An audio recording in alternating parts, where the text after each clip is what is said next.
اور ابھی آپ کو بتائیں گے کہ آرمی چیف نے پاک فضائیہ کی آپریشنل بیس کا دورہ کیا۔ آرمی چیف نے 14 ممالک کی مشق انڈس شیلڈ کا مشاہدہ کیا۔ آرمی چیف کو مشقوں کے مختلف پہلوؤں سے متعلق بریفنگ بھی دی گئی۔ ISPR کے مطابق مشقوں کا مقصد فضائی جنگ میں باہمی تعاون اور مشترکہ رد عمل کے پہلو شامل ہیں۔ اس موقع پر ایئر چیف نے ماڈرنائزیشن کے لیے آرمی چیف کے تعاون کو بھی سراہا۔ انڈس شیلڈ شرکا کو ایک دوسرے کے تجربات سے سیکھنے کا موقع دیتی ہے۔ فضائی مشن کی تکمیل میں تمام عناصر شامل ہیں۔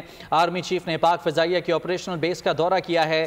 آرمی چیف نے 14 ممالک کی مشق انڈس شیلڈ کا مشاہدہ بھی کیا۔ آرمی چیف کو مشقوں کے مختلف پہلوؤں سے متعلق بریفنگ دی گئی۔ ISPR کے مطابق مشقوں کا مقصد فضائی جنگ میں باہمی تعاون اور مشترکہ رد عمل کے پہلو شامل ہیں۔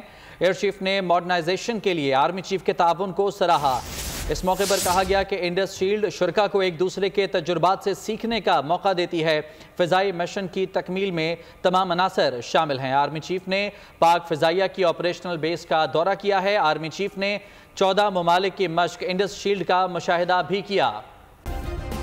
سبسکرائب کریں اور بیل دبائیں تاکہ کوئی خبر رہ نہ جائے۔